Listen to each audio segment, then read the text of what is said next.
జనసేన అధినేత పవన్ కళ్యాణ్ తాజాగా నిన్న రాజమండ్రిలో చేసినటువంటి వ్యాఖ్యలు ముఖ్యంగా కాపు సామాజిక వర్గం ఏ సామాజిక వర్గం అయితే 2024 ఎన్నికల్లో అతనికి అవుట్రేటెడ్గా సపోర్ట్గా నిలిచిందో ఆ సామాజిక వర్గానికి ఆయన వార్నింగ్ ఇస్తున్నారు. తెగేదాకా లాగవద్దంటున్నారు. మీ చిట్టా విప్పితే మీరు ఎక్కడుంటారో తెలుసా అంటున్నారు. అంతేకాకుండా నేను గనక తరిస్తే మీకు మూలాలు ఉండవు అంటున్నారు. అంటే ఏ స్థాయిలో ఆయన వార్నింగ్ ఇస్తున్నారు కాపు సామాజిక వర్గానికి, కాపు సామాజిక వర్గ నాయకులకి అనేది ఇక్కడ క్లియర్గా అర్థమవుతుంది. ఈ నేపథ్యంలో ఈ వివరాలపై మాట్లాడేందుకు జాయిన్ అవుతున్నారు మరోసారి పోలవరం నుంచి జనసేన నాయకులు మురళి గారు. నమస్తే మురళి గారు. నమస్తే అండి. సరే ఏంటి సార్, మొన్న కాకినాడలో ఆయన వ్యాఖ్యలపైనే కాస్త దుమారం రేగింది, చర్చనీయాంశంగా మారింది. కానీ నిన్న మళ్ళీ రాజమండ్రిలో కూడా ఈసారి ఏకంగా కాపు సామాజిక వర్గంపై, కాపు సామాజిక వర్గ నాయకులకి ఆయన సీరియస్ వార్నింగ్ ఇష్యూ చేస్తున్నారు. చిట్టా విప్తానంటున్నారు, మూలాలు ఉండవంటున్నారు. పవన్ కళ్యాణ్ గారు కాపు సామాజిక వర్గం అవసరం లేదు, నాకు నేను సీఎం అవను అని చెప్పారు. అక్కడతో అయిపోయింది. కాకపోతే ఆయనకి 10 ఏళ్ళు ఊడుగం చేసాం, 10 ఏళ్ళు మేము ఆయనకు ఊడుగం చేసాం, ఆయన వెనక తిరిగాం, ఆర్థికంగా ఏదో నష్టపోయాం, టైం వేస్ట్ అయ్యింది. దట్ ఈస్ సెకండరీ, అది మా పర్సనల్. కానీ ఆయన ఇప్పుడు కుల నాయకులు కూడా వార్నింగ్ ఇస్తున్నాడంటే అసలు ఆయన పార్టీ సీఎం అవడానికి పెట్టాడా, చంద్రబాబు నాయుడిని గెలిపించడానికి పెట్టాడా చెప్పాలి. ఆయన చెప్పాడు నాకు సీఎం అవడం ఇష్టం లేదని చెప్పాడు, అవలేనని చెప్తున్నాడు కదా ఆయన. అవును, ఆయన మాటలు సీరియస్ గా తీసుకోవచ్చు సార్. ఆయన గంటకో మాట పూటకో వేషం. ఆయన మౌనంగా ఉంటే ఇంకా ఆయన గౌరవం పెరుగుద్ది. ఆయన అనవసరమైన స్పీచ్లు ఇచ్చి ఆయన గౌరవాన్ని కోల్పోతున్నాడు. కాపులు వార్నింగ్ ఇవ్వటం ఏంటండి, కాపులకు ఆయన వార్నింగ్ ఇవ్వటం ఏంటండి? ఈ కాపులను అట్టుకుని ఆయన ఆ రోజు మాట్లాడిన మాటలు మీకు వీడియోలో చూపిస్తాను సార్, మీరు ప్రచారం చేయండి దయచేసి. చూపించండి, మీరు ఆడియో ప్లే చేయండి. అది కూర్చోబెట్టి నా మీద పడ్డా. నేను ఎప్పుడు కులం ప్రస్తావన తీసుకుని నేను ఎప్పుడు రాలేదు. పవన్ కళ్యాణ్ ఎక్కువ ఈ మధ్యన ఎప్పుడు కులాల గురించి మాట్లాడతాడు అంటే కులాల గురించి మాట్లాడు, మీరేం మాట్లాడతారు? కనీసం ఆంధ్ర భావన ఎలాగో లేదు, కనీసం కుల భావన తెచ్చుకుని బాగు చేయండి రాష్ట్రాన్ని. ఎవడు మా కులం నుంచి ముఖ్యమంత్రి అవ్వలేదు, మీరు ఓటేయండి, అవి చూపిస్తాం. ఆంధ్ర భావన ఎలాగ లేదు, కుల భావన అయినా కనీసం తెచ్చుకోండి అన్నారు. అర్థమైందండి, మీకు అర్థమైందా సార్? ఆంధ్ర భావన ఎలా లేదు, కుల భావంతో ఓట్లేమని అడిగాడు ఆయన. అవును, కాపులు సీఎం ఎందుకు ఎవరో నాకు ఓటేయండి సీఎం అవుతానన్నాడు 2024లో ఆయన చెప్పిన మాటలయ్యి. ఓకే, ఇప్పుడు కాపులకు అవసరం లేదు అన్నారు. Okay, all the best. కాపుల అవసరం జనసేన పార్టీ లేనప్పుడు all the best Pawan Kalyan garu, all the best. ఆయన మేము విమర్శించట్లేదు. కాపుల అవసరం లేదు, ఆయన సీఎం అవ్వాలని లేదు. ఈ 2 స్టేట్మెంట్ ఇవ్వడం వల్ల ఆయన ఆంధ్రప్రదేశ్ లో కాపు కమ్యూనిటీకి సంబంధించిన యువత జన్ జీ అంటారు కదా, వాళ్ళకి మంచి చేశాడు. ఎందుకంటే వాళ్ళు కూడా మాకులాగా ఈయనేదో పొడి చేస్తాడు, ఈయనేదో అయిపోతాడు అని టైం వేస్ట్ చేసుకోకుండా, ఆర్థిక వనరులు వేస్ట్ చేసుకోకుండా వాళ్ళకి ఇష్టం వచ్చిన నిర్ణయాన్ని తీసుకునే అవకాశం కల్పించినందుకు పవన్ కళ్యాణ్ గారు కాపు కులానికి ఈ స్టేట్మెంట్ ఇచ్చి ఆర్థికంగా నష్టపోకుండా చాలా మంది కాపు యువతను కాపాడినందుకు, మాకులాగా రాజకీయాలు రాకుండా ఆపినందుకు, వాళ్ళ ఆర్థిక పరిస్థితికి దోహదపడినందుకు ఆయనకి థ్యాంక్స్ చెప్తున్నాం సార్ మీ ఛానల్ ద్వారా. అది ఇక్కడ కాపు సామాజిక వర్గ నేతలకి వార్నింగ్ ఇవ్వడం ఏంటండి? ఎందుకంటే మీ చిట్టాలు విప్పుతానండము, నేను గనక తలుచుకుంటే మీకు మూలాలు ఉండవు అని కూడా ఆయన వ్యాఖ్యానించినటువంటి పరిస్థితి. ఆయన ఏ వ్యాఖ్యలైనా చేస్తారండి, ఆయన వ్యాఖ్యలు పట్టించుకోవద్దు మీరు. ఆయన ఏదైనా చెప్తాడు, ఆయన ఏ వ్యాఖ్యలైనా చేస్తాడు. కాపులు పెద్దన్న పాత్ర పోషించాలంటాడు, కాపులు సీఎం అవ్వాలంటాడు, కాపులు ఓటేస్తేనే ఏదో చేసేస్తానంటాడు, పార్టీ నడిపే బలం లేదంటాడు. ఆయన పార్టీ నడపడానికి బలం లేదంట సార్, పార్టీ నడిపే బలం ఆయనకి లేదంట. 2014లో పార్టీ పెట్టి 26 వరకు పార్టీ స్ట్రక్చర్ అరేంజ్ అయిన వ్యక్తి పార్టీ అని అడుగుతాడు. ఆయనకు స్టెబిలిటీ లేదు, పూటకో మాట మాట్లాడతాడు. Is not fit for politics. ఆయన అసలు అవసరం లేదు. ఆయన డిప్యూటీ సీఎం అయ్యి ఏదో అనుకుంటున్నాడు. ఆ డిప్యూటీ సీఎం నిమ్మకాయ చంద్రదెబ్బగా రావలేదా, ఆళ్ళనానికి రావలేదా, పుట్టచ్చిరాణగా రావలేదా? ఏంటండి ఇది? ఏంటి ఆయన ఏమనుకుంటున్నాడు?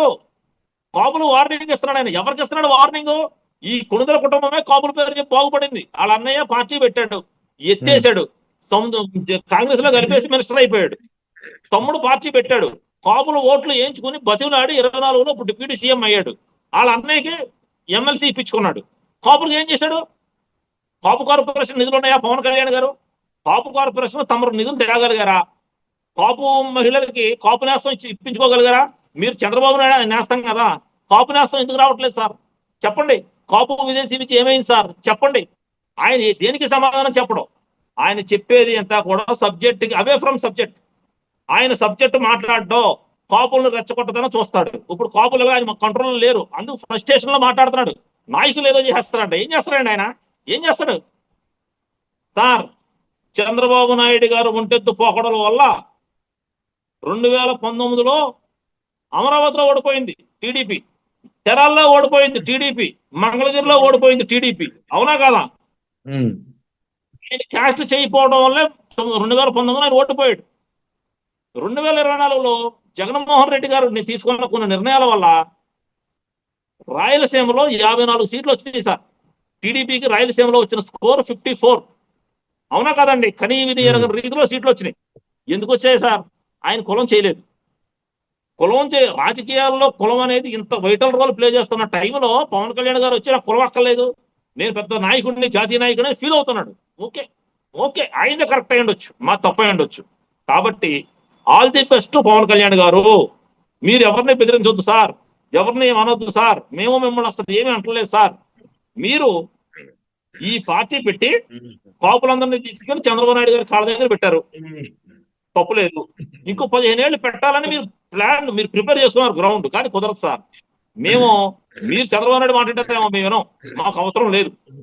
అయితే ఇక్కడ ఓవి రమణ, కాపు జేసీ నాయకులు, తిరుపతికి సంబంధించినట్టు ఓవి రమణ లాంటి నాయకులు కూడా చాలా క్లియర్గా నిన్న ఆయన కూడా బర్స్ట్ అయిపోయారు. దాసరి రాము గారి తర్వాత బర్స్ట్ అయ్యి ఆయన చెప్పేది ఏంటంటే, ఒకవేళ నిజంగానే కాపు భావన, కాపు కులం మీకు అవసరం లేకుండా ఉండట్టయితే కాపులు, ఒకవేళ కాపులు పవన్ కళ్యాణ్ చెప్పినట్లు కాపులు నడవకుండా ఉండి కాపులు పవన్ కళ్యాణ్కి ఓట్లేయకుండా ఉండే పరిస్థితే నిజమై ఉంటే చంద్రబాబు నాయుడు పవన్ కళ్యాణ్ కానీ జనసేన కానీ దగ్గర చేర్చుకునేవారే కాదు కదా అని ఆయన ప్రశ్నిస్తున్నారు.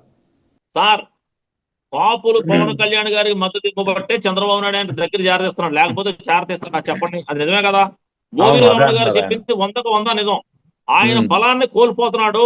ఈయనకి చంద్రబాబు నాయుడు గారి అపాయింట్మెంట్ కూడా ఉండదు 2029 తర్వాత. చూడండి, చంద్రబాబు నాయుడు గారు ఈయన యూజ్ అండ్ త్రో బయట దోసేస్తాడు. ఎందుకంటే ఈయనకి బలం లేనప్పుడు ఆయన రానివాడు కదా. ఈయన రాజమండ్రి వస్తాడు, కాకినాడ వస్తాడు, వైజాగ్ వస్తాడు, 2 జిల్లాల్లో 3 జిల్లాల్లో తిరుగుతాడు. ఈయన పర్మిషన్ లేదు వేరే జిల్లాకి వెళ్ళడానికి. జన సైనికులు తెలుసుకోవాల్సింది ఏంటంటే, మనం పవన్ కళ్యాణ్ కింద పనిచేస్తున్నాం, పవన్ కళ్యాణ్ గారు చంద్రబాబు నాయుడు కింద పనిచేస్తాం. జనసేన పార్టీ తెలుగుదేశానికి బి టీం అయిపోయింది. అది చంద్రబాబు నాయుడు కబ్జా చేశాడు ఆ పార్టీని. తెలుసుకోండి సోదరులారా, మీరు తెలుసుకోండి మహానుభావ. కాపు సోదరులకు చెప్తున్నాను, సైనికులకు, జన సైనికులకి, మా జూనియర్స్ కి చెప్తున్నాను, దయచేసి డబ్బులు పోగొట్టుకోవద్దు సోదరులారా.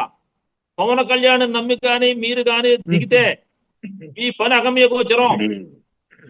ఇలాగేది ఉంటది. నేను సీఎం అవునంటాడు ఆయన మాట మీద నిలబడ్డావు. ఒకసారి కాపుల్ని సీఎం చేసేయండి, నేను సీఎం అవుతాను, ఓటేయండి అంటాడు. ఇప్పుడు మీరెవరు నాకు చెప్పడానికి అంటున్నాడు.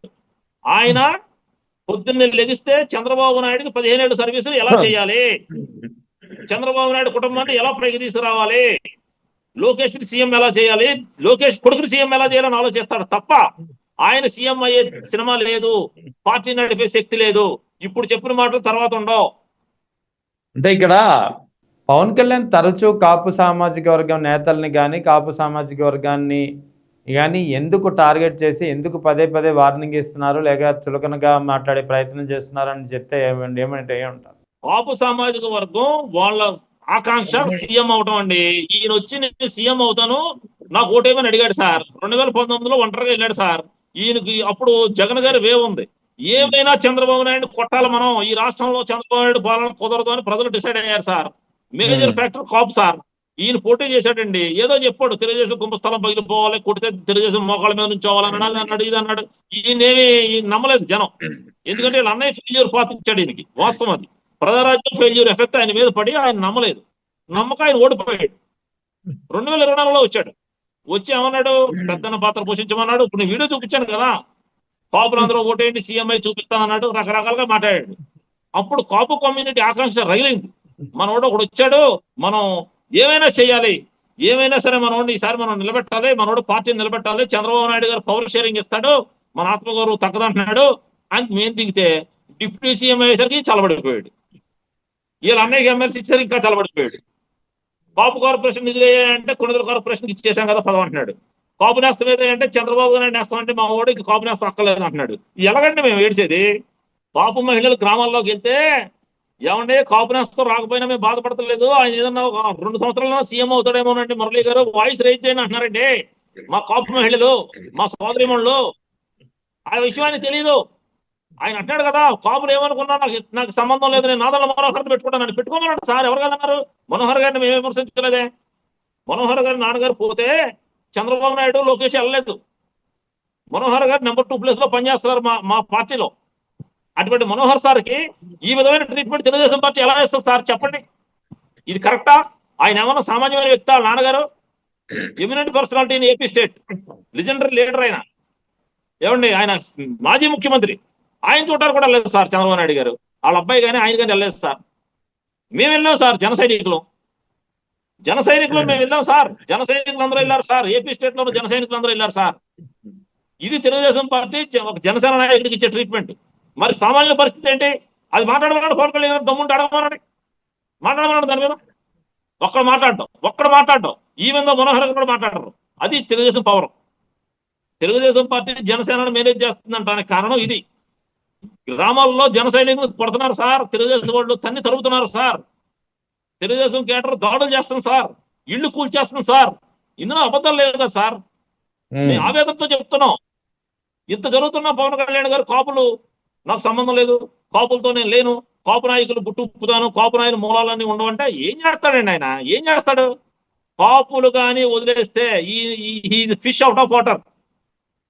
పవన్ కళ్యాణ్ గారికి తెలియట్లేదు గేము. ఆయన గేమ్ తెలియదు కాబట్టే చంద్రబాబు నాయుడు గారు ఆడుతున్నాడు గేము. ఆయన ఏదో అనుకుంటున్నాడు, దైవంశ సంభూతుడు అనుకుంటున్నాడు, మహామేధావని అనుకుంటున్నాడు. 29లో తెలిసిపోద్ది. ఎందుకు? స్థానిక సంస్థల్లో తెలిసిపోద్ది. స్థానిక సంస్థల్లో కాపు ఓట్లు వేయించుకోవడం కోసం చంద్రబాబు నాయుడు లేపిన నయా మోసానికి తెరలేపాడు. అందులో భాగంగానే పవన్ కళ్యాణ్ గారిని తిప్పుతున్నాడు. రాజమండ్రి, కాకినాడ, వైజాగ్ తిప్పుతాడు, ఇంకెక్కడికి తిప్పడో. ఇది ఆయన టూర్ షెడ్యూల్. నేను చెప్తున్నాను, ఇది ఇది ఇది కరెక్ట్. మీరు చూడండి, మీ ఛానల్లో మళ్ళీ ఇంటర్వ్యూ అడగండి, ఇస్తాను. చంద్రబాబు నాయుడు గారు పవన్ కళ్యాణ్ గారికి 3 ప్లేసులకే పర్మిషన్ ఇస్తాడు. కానీ ఇక్కడ పవన్ కళ్యాణ్ తరచూ కాపులను టార్గెట్ చేయడము, అంటే నిన్న మొన్న జరిగినటువంటి మీటింగ్లో కాపుల్ని తిట్టడము, కాపులకి వార్నింగ్ ఇవ్వడము చూస్తుంటే ఇదంతా కొంతమంది చెప్పేది ఏంటంటే ఇదంతా చంద్రబాబు ట్రాప్ ప్రకారం కాపుల్ని పవన్ కళ్యాణ్ నుంచి దూరం చేసే ఒక ట్రాప్ ఇది. ఆ ట్రాప్లో పవన్ కళ్యాణ్ పడ్డారు కాబట్టి కాపులను కూడా ఆయన అవుట్డేటెడ్గా వార్నింగ్ ఇస్తున్నారు అనేది కొంతమంది చెప్తున్నారు. నిజముందా సార్? చంద్రబాబు నాయుడు గారి ట్రాప్ అని మనం అంటున్నాము. ట్రాప్ లో పట్టడానికి తెలివితేటలు లేవా? ఈయన చంద్రబాబు నాయుడు గారి కుటుంబాన్ని 15 ఏళ్ళు మోస్తానన్నప్పుడే కాపులు అర్థం చేసుకుని రివర్స్ అవ్వాలి. మేము అవ్వలేదు, ఓపిక పెట్టాం, కూర్చున్నాం. ఇప్పుడు మేము కూడా ఏం అంటలేదు ఆయన్ని. సార్ పవర్ షేరింగ్ గురించి మాట్లాడండి సార్, ప్రజలు చేస్తున్నాం. ఈ లోపు తమిళనాడులో విజయ్ గెలిచాడు. ఆ విజయ్ గెలుపుతో మాలో ఆకాంక్ష మేలుకొల్పాడు ఆయన. మాలో ఆకాంక్ష ఉంది కదా కాపు సీఎం అవ్వాలని, అది రగిలి ఆయన మెసేజ్లు వాట్సాప్లు చేస్తుంటే ఆయన చాలా ఈజీగా తీసుకుంటున్నాడు. ఆ కాపులు వాట్సాప్ చేస్తున్నారు, మెసేజ్ చేస్తున్నారు, నేను కులం కోసం రాలేదు, దేనికోసం వచ్చాడు ఈయన చెప్పనండి. ఆ రోజు మీ వీడియో చూపించారు కదా, ఏమని అడుగుతారు ఆయన చెప్పండి సార్. ఆ రోజు ఒక మాట, ఈ రోజు ఒక మాట. ఈ రోజు ఉన్న మాట రేపు ఉండదు, రేపు ఉన్న మాట ఇల్లు ఉండదు. జనసేన పార్టీ అనేది చంద్రబాబు నాయుడు గారికి బి టీమ్ లా తయారైంది. ఈ పార్టీని చంద్రబాబు నాయుడు కబ్జా చేశాడు. దీనికి ఓనర్ చంద్రబాబు నాయుడు మాత్రమే. బి ఫాములు చంద్రబాబు నాయుడు ఇస్తున్నాడు. అరవ సేదర్ను కూడా ఎందుకు పిలిచాడంటే చంద్రబాబు నాయుడు తిట్టాడు కాబట్టి పిలిచాడు. లేకపోతే ఇంకో 10 మంది అమ్మాయిలు కడుపు చేసినా ఆయన పిలవడం. ఇది విషయం. ట్రూగా చెప్తున్నాం, మా ఫీలింగ్ ఇది. ఇప్పుడు అందుకే ఓవి రమణ లేకపోతే దాసరి రాము ఇద్దరు చెప్పేది ఒకటే, ఒక సీఎం కూడా చేసుకోలేనటువంటి అసమర్థమైనటువంటి వరస్ట్ అత్యంత నీచమైనటువంటి జాతి మాది అంటూ ఆయన చాలా ఆవేదనగా మాట్లాడినటువంటి పరిస్థితి. కాపుల్ని వాడుకొని కాపుల్ని అవమానపరిచారు పవన్ కళ్యాణ్ అంటూ కూడా ఆయన బర్స్ట్ అయిన పరిస్థితి. ఎలా చూడాలి? నిజం సార్, చాలా బాధ ఉంది సార్. రెహమాన్ గారు, చాలా బాధ ఉంది సార్. మా వాడు ఏదో పవర్ షేరింగ్ లో సీఎం అవుతాడు, మా ఆకాంక్ష నెరవేరుస్తాడు మా అన్న అని మనసా వాచా కర్ణ పనిచేసాం సార్. ఈ రోజు కన్నీళ్ళు ఒకటే తక్కువ సార్ మాకు. ఆయన మాట్లాడే మాటలు, ఆయన ఇచ్చే వార్నింగ్లు, ఆయన మాట్లాడే సబ్జెక్ట్ ఏంటంటే ఏంటిది, మా దౌర్భాగ్యం కాకపోతే ఏంటిది అనిపిస్తుంది సార్. ఇంతకు మించి ఏం చెప్పండి. ఆయన ఏం మాట్లాడుతున్నాడు? అంత ముందే మాట్లాడాడు. అంత ముందు ఎవరు మాట్లాడమన్నారు ఆయన్ని? రెచ్చగొట్టమని ఎవరు చెప్పారు అని అసలు అంత ముందు ఆయన స్టేట్మెంట్ ఎందుకు ఇచ్చాడు? ఇప్పుడు ఎందుకు సైడ్ అవుతున్నాడు? ఆయనకి మాట మీద నిలబడే తత్వం లేదు. ఈ రోజు ఉన్న మాట రేపు ఉండదు. ఆయన చంద్రబాబు నాయుడు గారు ఏ చెప్తే చేస్తాడు. కాబట్టి ఆయన్ని నమ్మి జన సైనికులు ఆర్థికంగా నష్టపోవద్దు తమ్ముళ్ళు. మనకి రాజకీయాలు సెట్ అవ్వో, మన కులం సీఎం అయ్యే అవకాశం లేదు ఇంకో 20-30 ఏళ్ల వరకు. మనం మన అవసరాలకు తగ్గట్టు మనల్ని ఎవరు వాల్యూ ఇస్తే వాళ్ళు మనకి ఎవరి ద్వారా లబ్ధి పొందే వాళ్ళకి మనం చేసుకుందాం. తర్వాత 2029 ఎలక్షన్ వరకు రాజకీయాలు దూరంగా ఉండండి, పిల్లల్ని చదివించుకోండి, ఆర్థికంగా మనం ముందుకెళ్ళటానికి కృషి చేయండి. ఇది నేను మా తోటి జన సైనికులకి, నా జూనియర్స్ కి నేను ఇస్తున్న సూచన. ఇందులో తప్పు ఉంటే నన్ను క్షమించండి తమ్ముళ్ళు, ప్లీజ్. రైట్ సార్, చాలా బాధ ఉంది. Right sir, thank you very much. Thank you sir.